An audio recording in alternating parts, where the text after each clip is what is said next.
Hello and welcome to Your Health Reclaimed. This is your host, DrPND, and today we're going to talk about adrenal health. I get a lot of questions asked regarding the topic. It's a pretty popular topic, and I wanted to give some kind of bottom line, scenarios and explanation of how you can help to address and begin to heal your adrenal glands. So the thing that I'm not going to go into is, in great detail what they are, what they do, what hormones exactly being released with, great detail, anything like that. I just really wanted to give a basic understanding and some applicable points that you guys can begin to implement, pretty much immediately.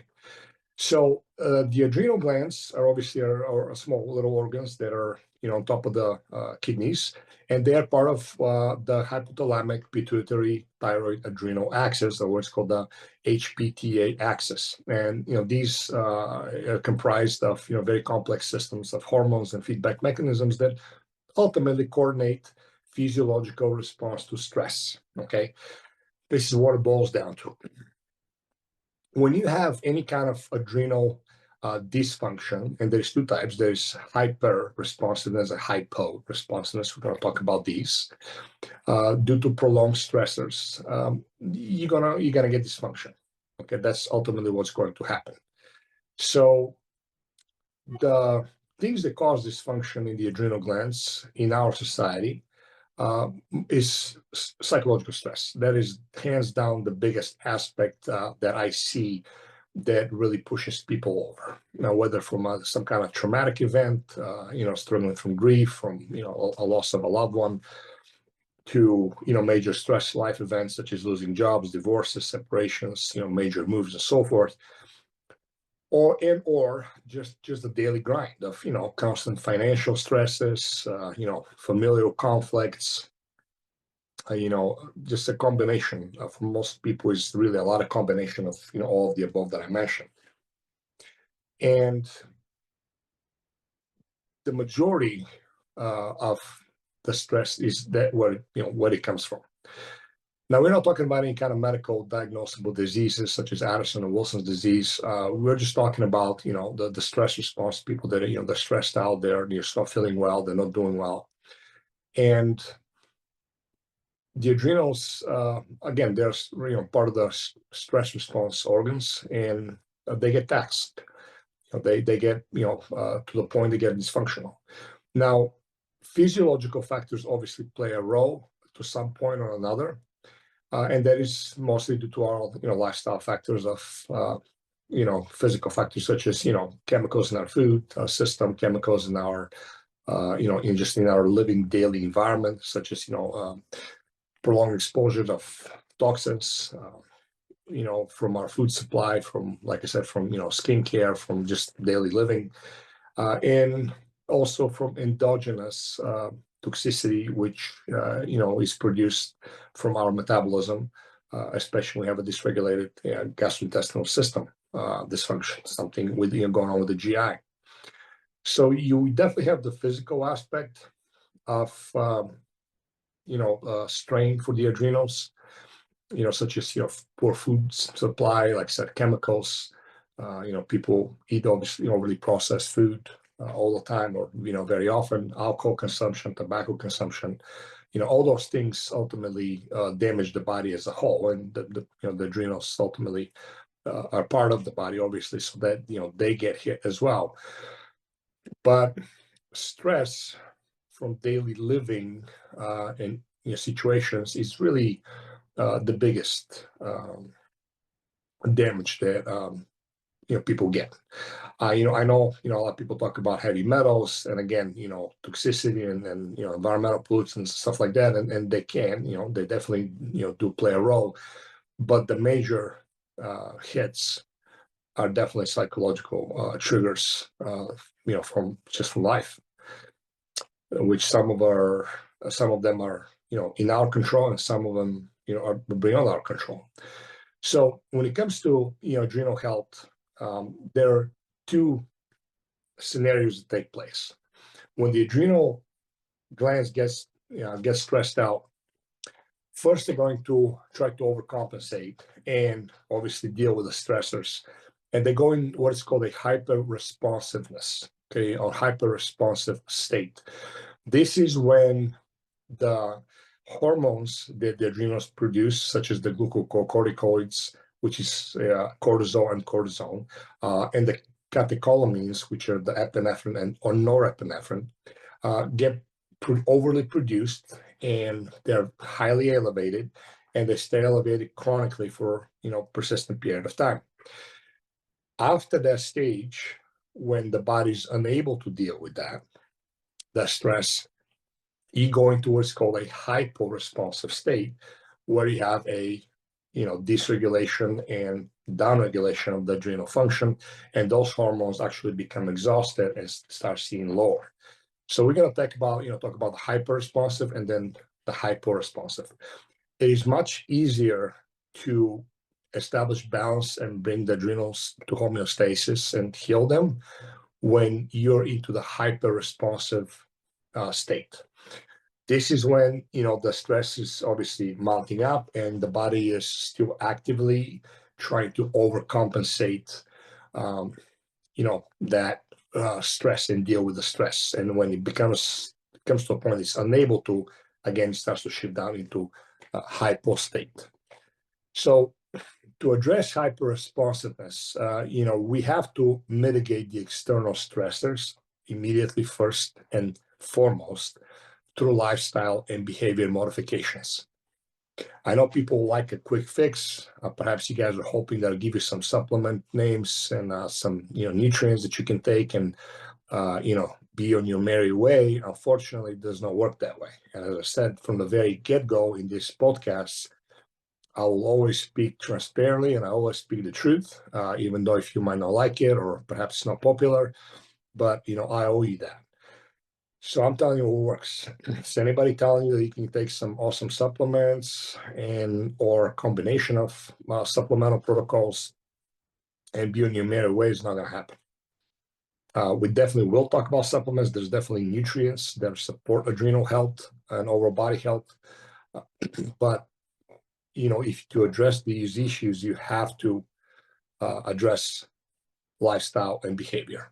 It's just a fact. Okay, what you think, what you do.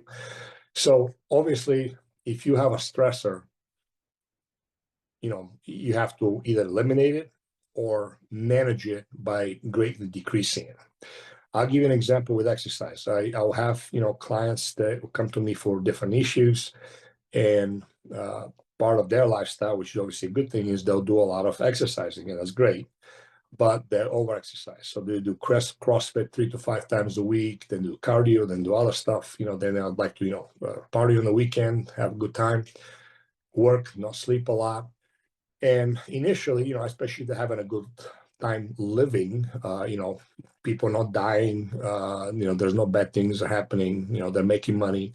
They're kind of living in the fast lane and they are having fun, a lot of positive things are happening.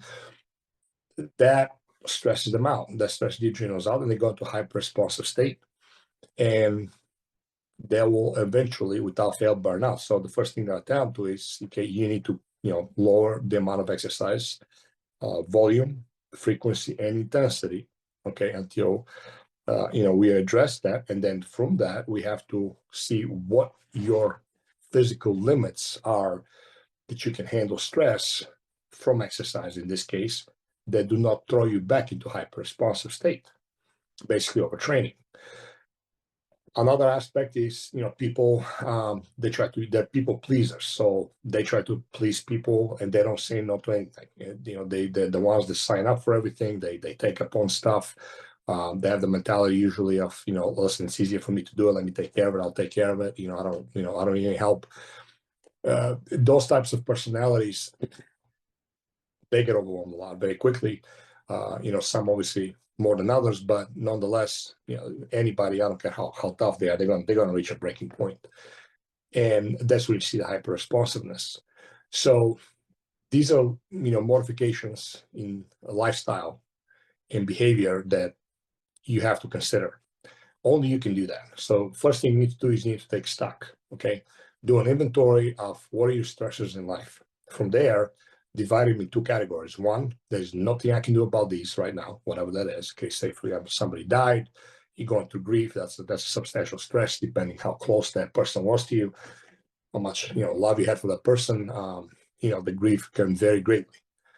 Nothing you can do about that. Just get support, obviously, if you need to, from a good counselor, from good psychologist. I'm sorry, not psychiatrist, psychologist, and manage it, and knowing that the grief cycle will pass. It will play its role. You just have to support it and get it through. So that's obviously something that you really have a control. You can reverse time. From there, if the stressor is something that, again, it's out of your control, then you just let it go. Put it on one side. Nothing I can do about this. The other list is going to be, what can I do with these things that I have control over? And from there, you can make another list, and that list can be the things that I have control over to some point. Which ones can I completely eliminate and have full control over, and I can address immediately or relatively soon? And the other list is like, I can't directly control those 100%, but at least I can manage them very well. So familiar conflicts, a big one that I see. People hurting people, and loved ones. Obviously, family hurts the most. So with them, I have people putting very strong boundaries, or completely cut people out of their lives, letting them know that if they need them for emergency, they're there. But if in the meantime, we have nothing to do with each other, because you just will not respect my boundaries. Again, that's something very personal, but I'm just giving you examples. These are stressors that have to be addressed, or to the best way possible. Behavior is another thing. That's a tough one, because we have ingrained behavioral patterns that a lot of times are faulty. So you really need to try to focus on positive self-talk, positive imagery. One thing from a practical standpoint that I'll tell you works really well, and something that used to affect me, is what is it that you're actually exposing yourself to on a daily basis? And that's going to come from media and social media, in your environment in general. Are you mindlessly scrolling through Facebook or any of the social medias? First of all, the scrolling in itself is called anytime you're watching anything, it's called rapid frame of reference. You're getting exposed to some life events or something that is presented to you in a very brief, very short, intense period of time that is not technically normal when you're living through real life. So that's called a rapid frame of reference, and that stresses the brain out. It just, some people more, some people less, but nonetheless, it does. So stop that. That mindless scrolling, or if it's even mindful scrolling, trying to learn something, it's overwhelming, especially at this point if you have adrenal issues. That has to go. If what you're doing, watching and scrolling to mindlessly, is something negative, such as paying attention to the wars or to the calamities of the world, or to who got shot, stabbed, beat, raped, whatever it might have been, all these are very negative, very destructive aspects that you're putting into your brain that the brain has to process, and that does, to a point, alter and change reality. That's why you see people living and functioning in the same town, same neighborhood, same socioeconomic status, and you have people that are funny, joyful, jovial in general, and taking things lightly, and then you have the same person with the same surroundings. That is completely paranoid. And I'm not talking about schizophrenia or some kind of actually diagnosable psychological disease, but they're negative. They're your typical Debbie Downers, negative Nellies. They look at the world from horrors. They go to the grocery store, and they might live in a very wealthy, beautiful, safe neighborhood that most of the world would probably kill to live there. But every time they go to the grocery store, it's like a war zone. Like, they think, okay, who's going to mug me? Who's going to attack me? Who's going to look at me bad? Who's going to say something bad about me?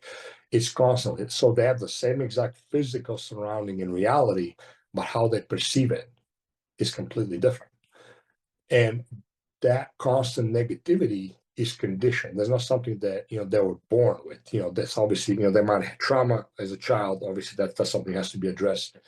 But in general, if you see how people change, is what they put daily into their minds. If you watch funny movies, like funny animal videos or funny fails or the America's Funniest Videos, watch, a useful facts about history, about, productive things like, cooking, gardening, whatever your hobby might be. All these are healthy, good stuff that you can easily watch and put into your mind. They're not going to affect you, as opposed to if you're watching the news and who got killed, where there's war, what is the next negative bad thing that happened, because that does load your brain with negativity, that it does change the perception. And what ultimately happens is you go into what's called a complete sympathetic nervous system dominance, and you're in a what they call the fight or flight response state all the time. And when that happens, the body starts to break down long term. Again, that's typical point of stress. And you ask any emergency room physician who's worked there a long time, they're going to tell you the high rate of people who come with physical symptoms, like, for example, having a heart attack. They think they're having a heart attack. That is nothing but psychological stress driven. And either cause the heart attack, or they never even have a heart attack. They just think they're having a heart attack, or something's hurting, and migraines, headaches, and so forth. So negativity massively hurts your body on all levels. But in this case, we're talking about adrenal glands. So be mindful of what you expose your mind to.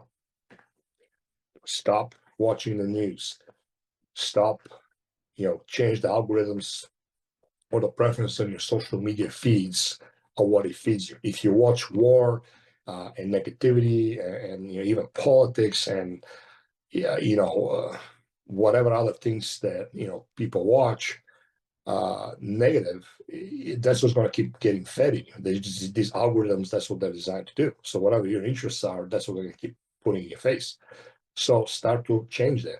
I had to do that on YouTube, a few times, and I go by not interested, or I'll click in, do not show this anymore, whatever the case be. And I start to like and select videos that are good and positive and building, whatever that might be.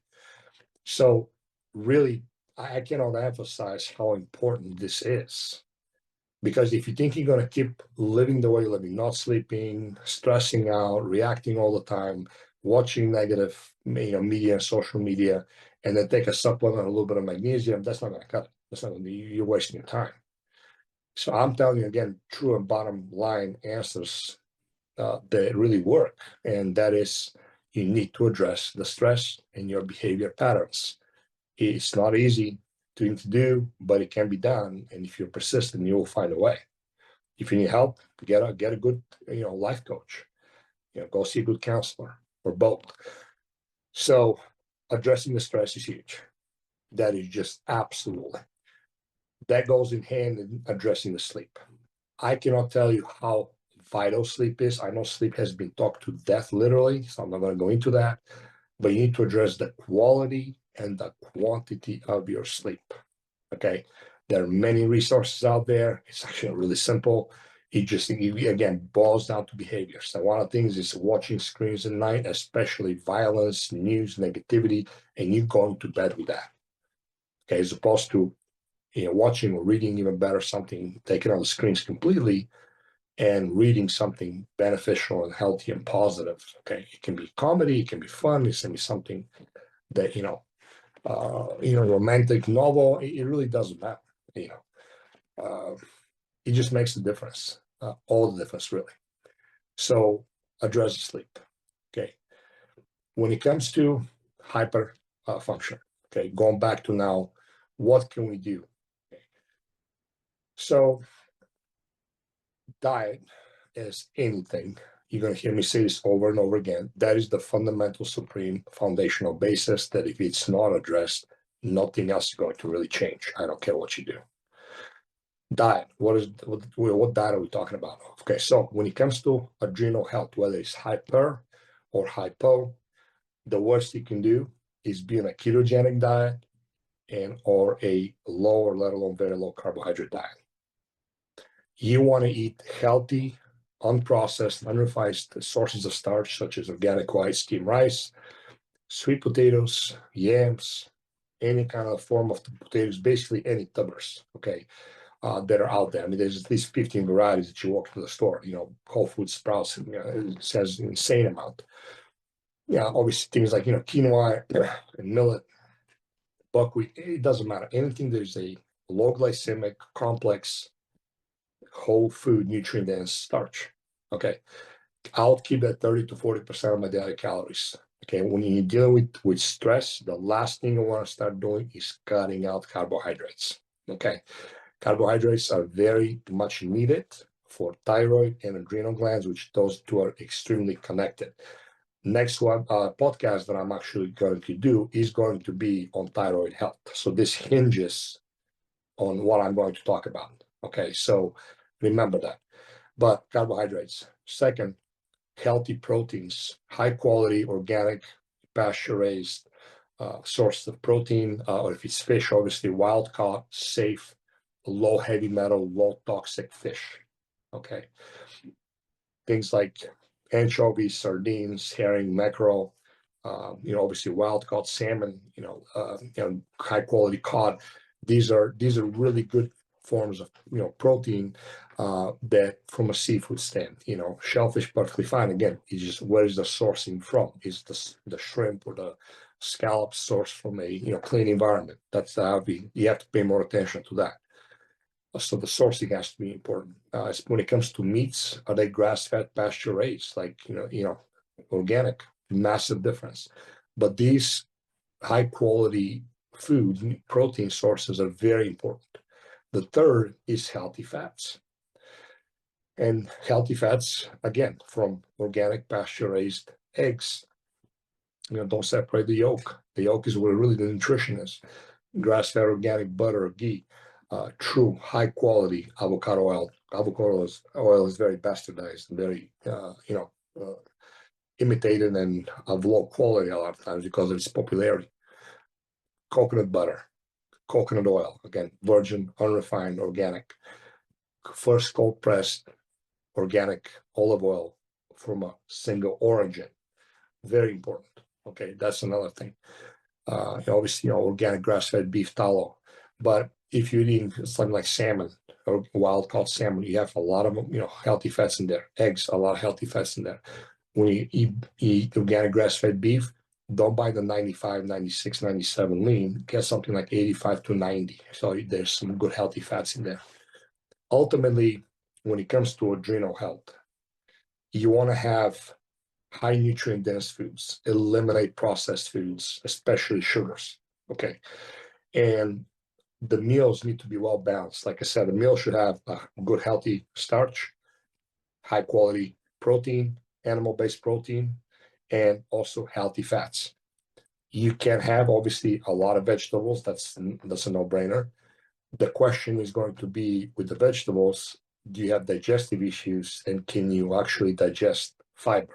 Does the fiber bother you? So if you're eating a lot of healthy stuff like broccoli, cauliflower, green beans, asparagus, any vegetables really, which are great in themselves. If they're bloating you, if they're causing distension and gas and bloat and other GI issues, that means you're not ready for those. That means you have digestive problems you have to address because they just are going to add problems. So the vegetables are a staple. That's a given. The question is, can your body handle it? If not a problem. But again, regardless, healthy starch, high quality protein, high quality nutritious fats. That also, one, lowers and stabilizes blood sugar and lowers insulin response. And then eventually that'll cause to reverse, if you have insulin resistance, which most people do, that too will cause that insulin resistance to be reversed and increase insulin sensitivity. So when you also combine healthy carbs, fats, and proteins, that lowers the total glycemic load of the meal as well. Okay, so it's just good on all levels. So remember, healthy fats, healthy proteins, healthy carbs. Do not bring carbohydrates less than 30%. I'll go like 40, if not even 50%. You just have to see for yourself how you do of healthy starches and have carbohydrates at every meal. Okay. If you take out processed food, refined food, sugars, the chemicals, and all that garbage, you're not going to get fat from carbohydrates. This is a very big misconception. Okay. You need for long-term health, healthy carbohydrates that are balanced for you. Some people do need more, some people need less. But I can tell you right now from experience, if you have adrenal issues, nothing less than 30% of your total caloric intake should come from healthy carbohydrates. You should not lower that, less than that. I found usually the 40 to 50% of caloric intake based on your needs per day is what is good. And again, if you're eating wholesome, nutritious, organic foods, you're not going to have you don't have to have details of exactly the macronutrient count. Just experiment and see what your body will tell you. So that's the nutrition. That is the food. You don't address the, you're not addressing anything. So if you think you're gonna sleep better and take some supplements and still have your alcohol, still have your processed foods, the amount of caffeine that you're ingesting every day, and heal your adrenal glands, is not going to happen. Which brings me to the next topic. Alcohol has to go, or at least majority of it drastically has to be reduced. That's going to prevent full healing. Another thing is if you're consuming caffeine, I don't care what kind of caffeine throughout the day, that has to be drastically reduced, better yet, eliminated.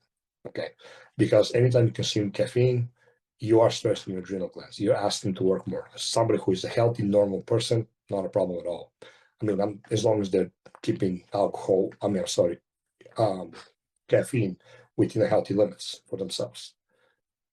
And whatever that might be, it varies person to person. But if you're having a cup or 2 cups, coffee in the morning, and maybe another cup like mid-morning, late morning, that's fine usually. Depends, but that's fine. But anything above that, no.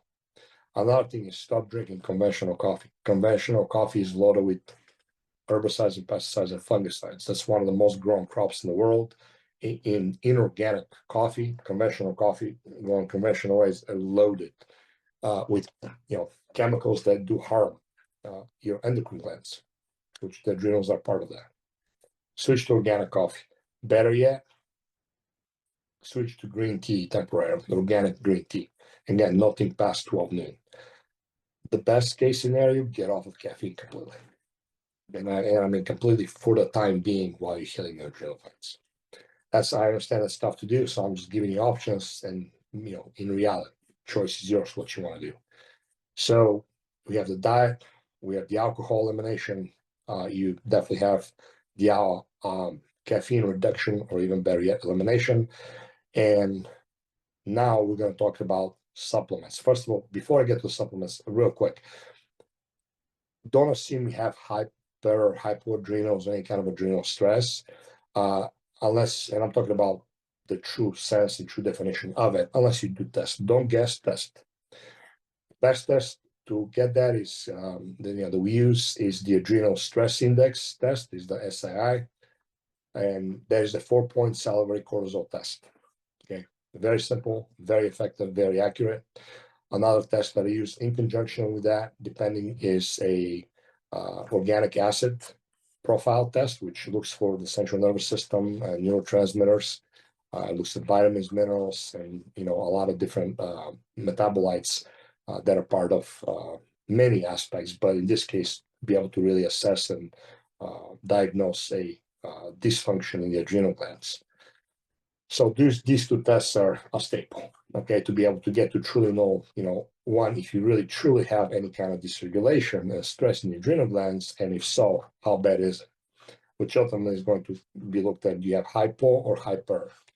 So the supplements that are essential, okay, are going to be B vitamins, a highly bioavailable, bioabsorbable B complex. I'll venture to say also add an additional liposomal liquid B6 to that. Okay. Magnesium, depending on the person, but nothing less than 600 grams a day, I can tell you right now. I have people that get dosed close to 15 to 1800 milligrams a day in divided doses, depending what they need. The 2 best forms of magnesium that work the best when it comes to adrenal dysregulation are magnesium malate and magnesium glycinate. Okay, some call it biglycinate, buffer chelate is pretty much the same thing. Glycinate and malate, sometimes I'll also add orotate version of the magnesium, but malate and glycinate. I'll start minimum 600 milligrams divided twice a day, one in the morning, one before bed or right after dinner for, for a week, a few days at least. And then if not, if you don't see relief, I'll go to 200 to 300 milligrams in addition to that dosing for about 3 to 4 days, and then another increase of 200 to 300 milligrams. You're going to find your dose that your body needs by increasing the dose between 200 and 300 milligrams every few days until you actually get a loose stool. That's a very basic, very simple indication that you kind of reach your limit. And at that point, go down about 200 or 300 milligrams. And generally speaking, this is where your levels are going to be. But people take usually a citadel or two, which can mount up to 153, sometimes even 400 milligrams a day. And they say, well, it made me a little bit feel better or didn't feel anything at all. And then they'll say, well, it doesn't work. Well, supplements, one, you have to know how to use them. You have to, what kind to use, what dosing to use, what timing, what frequency to use. And also you have to have access to high quality supplements, clinical grade, third-party tested, nutraceutical grade supplements that, what's what we use. Yeah, because they're not regulated well and everybody can sell anything they want. So people go up to Amazon and they go to the big bookstore and buy cheap crap, which a lot of times doesn't work well. And, they wonder why. So do yourself a favor and buy quality products. They are going to be more expensive. You are going to get what you pay for. That's just a fact. Anything in life is a general principle that is very true. Yeah, you will get what you pay for. Or so this is something that, I just really want to make clear that a lot of people stumble upon. So we have the B complexes with additional B6, we have magnesium, and the other one is going to be vitamin C, preferably from a whole food source, very bioavailable and bioabsorbable, and that is something that is very important. Yeah, when you have adrenal stress, hyper or hypo, it is extremely important to have vitamin C.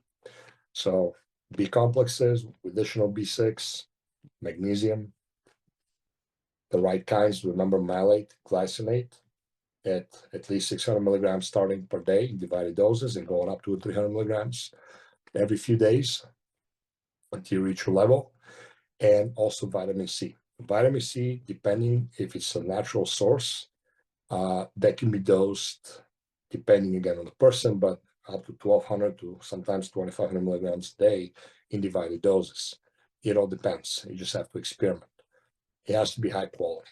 I use a product called C Plus Biofizz by Designs for Health, along with another product called Adrenal Cocktail by Jigsaw Health. These two I combine actually together for a very effective response. So from there, obviously, healthy fats are huge. So high quality, high potency, true triglyceride form fish oil is very, very helpful. Okay, with that as well. Polyphenols from organic fruits and vegetables, but particularly fruits, makes a big difference. That also helps a lot. And also getting supportive herbal products, which people call adaptogens. Okay, so let's see here. For a hyper-responsive, adrenal glands, you're going to have, like I said, high corticosteroids and also high catecholamines. What you want to do is, aside from the nutritional aspects we talked about with the supplements, you want to use supplements that help to calm you down. A lot of people go and start using adaptogens such as ginsengs and rhodiola and other stuff. This is the wrong thing to do because you actually, a lot of times can actually backfire.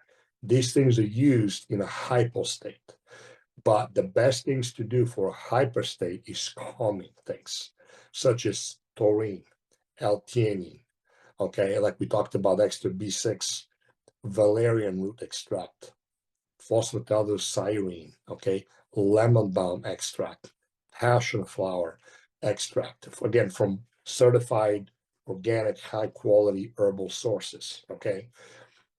It can be a product. I use a product called Catecholamines. It's by Designs for Health that has all those I just mentioned. I also use a separate products depending on the dosing that I need to do with people. Each one separate from Gaia Herbs, very reputable herbal company. I have a couple other companies that I use, depends what I need. But if you just want to cover something in general, to kind of a blanket, the product from Designs for Health called Catecholamines is the one I like a lot and really does a good job for a lot of people. But these are the things that you want to include. Again, valerian root, passion flower, lemon balm, L-theanine, and taurine. That's why if you don't want to get off caffeine, it's best to switch from coffee to organic green tea, because green tea does have quite a bit of natural L-theanine. That's why you have those jitters that you get from coffee, or that heightened caffeine response that the hit that you get from pure strong coffee. So you want to relax the adrenals. You want to calm them down, the central nervous system. There's the whole goal behind that. There's also another product called liposomal neurocalm, and that I use from Designs for Health. And ultimately, this one has GABA, which is called gamma aminobutyric acid, along with L-theanine. It's a liposome that you put in a few times a day, especially if you have stressful situation. It really just settles you down. It doesn't put you to sleep and make you tired, but it just centers you, calms you down. Very important. So when you have a hyper-responsive state, that's the support you want. The last thing you want to do is get stimulatory adaptogens like rhodiola or Panax ginseng, or any of the ginsengs, which are very, very high heat, very strong. That's something that is reserved when you get to the hypo state. So I hope you guys understand that principle, because it's very important. I do ask if there's any adaptogens directly that are good for a hyper state. Ashwagandha is very good for hyper state as well as a hypo state. So that's something that you can try and use, but again, it has to be high quality and pure. So this is something you have to play with. The supportive nutrients, aside from the ashwagandha, you can put in right away. Again, the herbal extracts of the passion flower, the lemon balm, the valerian root, these you can do right away. That's going to help. You just see how you feel. Let your body tell you. I cannot give specifics because I don't have testing. I don't have, obviously, medical history. I don't have any kind of feedback or metabolic assessments that I can advise. But these are just general stuff that we use and work really, really well. So this is the hyper state. When hyper state gets exhausted and the body gets exhausted, it starts to shift into a hypo state, and this is the hypofunctioning of the adrenal gland. That's when things really start to get bad. That's when you start having a lot of fatigue. That's when you're starting a lot of irritability, sleeping well at all. Sometimes actually people can't even get enough sleep, even if they are sleeping. And that can be, if it's severe enough, that can be a dangerous state to be in. Okay. So this is when all of your, catecholamines and the glucocorticosteroids that we talked about, like epinephrine, norepinephrine, your adrenals, basically cortisol, they get exhausted. They start to go down. The testing is all going to be the same. Again, adrenal stress index, which is the 4-point salivary cortisol test, and organic acid profile, which is a urine test. Okay, this is the same test is going to, the same thing is going to be done. So the nutrients, like we talked about, the vitamin C, magnesium, B, complexes with additional B6, the fish oil, all the stuff is going to be the same. The diet is going to be the same. The behavioral and lifestyle changes are going to be even more important at this stage, because at that point, if you keep going the way you're going, you will crack eventually. You will go into a full-blown stage of disease if you already haven't done so. So the lifestyle behavior is even at the most important at that point. This is a tough state because a lot of people that consume alcohol and caffeine, they're looking for this calmness and or this stimulation and energy. So they'll even go and begin consuming even more so of those substances. I see a lot of people who do Red Bulls and Monster drinks and garbage and poisons as such that is extremely damaging to the adrenal glands, in general, to any of your endocrine glands. So keep that in mind. That has to be taken out completely, and even more so. So address lifestyle and address behavior patterns, to even a high extent. I always tell people it's easier to regulate or auto-regulate yourself willingly than your body having to regulate you. And that's going to happen eventually, whether you like it or not, but you're getting laid out by some illness, okay, that is pretty debilitating.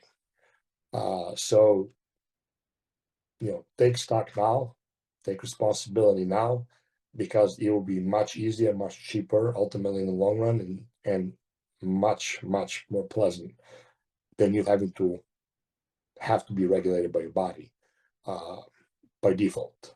When whether you want to or not, it's going to happen. You're going to break down eventually. Somewhere, somehow, something will happen. So that's very important. The hypo state is even more important for you to avoid blue light or any kind of artificial light at least 2 hours before you go to bed, before you go to sleep, I should say. Interacting with sunlight periodically throughout the day is extremely important. The more the better. Basically, if you work in an artificial environment and there's no natural light, make it a point to go outside or get an artificial light. Sunlight the best you can throughout the day. Waking up the same day and go to same time and go to bed the same time during every day is extremely important in that state as well. Basically, the hypo state becomes that much more detrimental to your health, and you have to be that much more careful. Eliminate toxicity from your households. Look at your air fresheners, your laundry detergents, laundry products, personal hygiene products. Okay, all that stuff's got to go, because that's one of the most toxic aspects in a regular household. Your cleaning product, switch to natural. You can go to EWG, Environmental Working Group, and from there they have this deep skin database all the way to foods, to hygienes, to you name it, cleaning products, everything that is from the worst all the way down to the best, and try to choose good all the way to best. Switch your stuff, because you want to decrease that load of chemicals that are, disrupting your physiology ultimately. If you have infections in your mouth, that's very important to address. People that have cavitations and subliminal underlying infections like root canals, or they might have had root canal, which the infection is even buried deeper in there, that can contribute and worsen the situation really bad. Exposure to electromagnetic frequencies, EMFs, from like routers and cell phones and other sources, that too at this stage can add a lot. Turning off your router at night, completely just unplugging it, turning it off, it's one of the very wise thing to do, especially in general, but especially at this stage when you try to address hypoadrenal states. So another thing is, in cooking, avoid using plastics, aluminum. Okay? Use glass, stainless steel, healthy ceramic. If you go to Mamavation, just Google mamavation.com. That woman has done a phenomenal job actually testing with third-party labs products, and she has insane amount of resources of healthy products and orders from worst to best. So choose wisely. All those things have to be addressed. So the diet, again, is going to be the same. The supplements are going to be the same. And the nutrients, nutrient supplements are going to be the same. But when it comes to the supplements that are directly for adrenal health, and when it comes to hypo states, it's a different story here, okay? And this is where, so remember, we had high catecholamines, in the hyper. Now we have low hormonal production and deficiency. At this stage, the supportive nutrients, supplements directly for the adrenals are going to be things like adrenal glandulars, okay, glandular extract, the N-acetyltyrosine, licorice, The ginsengs are going to come in, like the Yulotero, American ginseng, the ashwagandha, that still holds true, and the rhodiola, okay? Very important for those. So Yulotero, American ginseng, ashwagandha, rhodiola, N-acetyltyrosine, and licorice root extract. These things come in. I use a product called Adrenal, again, it's by Designs for Health. So Adrenal is for hypo, dysregulation, and the Catecholamines is for hyper, okay? So don't get those wrong, if you buy that, because it does make a difference. Here, you want to really support the adrenal glands, and these herbs really help with energy and fatigue and help to bring the person back to normalcy. However, this is where people go wrong. A lot of people completely avoid and will go over their head what I just said, and then go buy Adrenal, for example, when they're in hypo state. They start feeling really good for a while, weeks, perhaps even a couple months, depending, and then they start crashing even more so. Because you're just exhausting your adrenal glands really bad at this point. These herbs are not going to work permanently, long-term, ultimately, like they're supposed to, if you do not address the lifestyle, behavior habits, and your nutrition. It's just simple as that. Okay, so if you think you can, you're delusional. This is, believe me when I tell you, it's much easier for me to sit here, have a short podcast, write out some good supplements, send you guys to my website, and be done with it. Okay, it's much easier, much more fun. But the brutal reality is that you have to address nutrition, you have to address sleep, you have to address lifestyle behavior. You don't address that, nothing's going to change. Okay, people still have the wrong misperception that you can horizontally shift conventional model of medicine into holistic, true holistic, natural health medicine. You can't. Okay, if you have a headache or a migraine, instead of taking drugs, prescription over the counter, people come in and say, well, what can I take naturally for a headache or a migraine? And my answer always is going to be nothing. You have to understand and find the cause of your headaches and migraines. And from there, you can fix that with lifestyle, nutrition, behavior modification. And of course, yes, after that, you add supplements. Supplements are just that. Okay, supplement by itself or a protocol will not address a problem. Okay, this is the secondary, if not tertiary aspect of healing, and not the main healing, because or component of the healing. You have to get your body in a position to heal itself, and supplements are just a good tool to add to that healing process, but they are not the only tool. And again, most certainly, they will not cause your body to heal. So that's a very hard concept still for people to understand for some reason. Why, I don't know. But you have to change your mindset that you can have your cake and eat it too. It will never happen. I had numerous people say, well, I'm doing, 60, 70, 80% really good. And then, 20, 30, 40%, I have fun. Well, why I'm not changing? Well, because you're not going to change, because you're still doing what is damaging your body. So there's no such thing. You can't have your cake and eat it too. It's never going to happen. Okay. Just keep that in mind. So I hope you guys got a lot out of this. Remember, hyper state first, then goes into hypo state. And the hyper is easier to address, a lot faster to address than the hypo. So do some testing, find out where you're at, and then recognize those patterns. But these are the things you can go do. You guys can go to my website, DrPND.com. You can reach out to me. If you have any questions regarding what I spoke about, please do so. I try to answer all my emails and try to answer all my questions if I can. And if there's any way I can help you out, let me know. We offer free consultations and we do free assessments. And if you're struggling with some kind of chronic issue, we would love to be part of your journey back to optimal health. So This concludes our episode for today.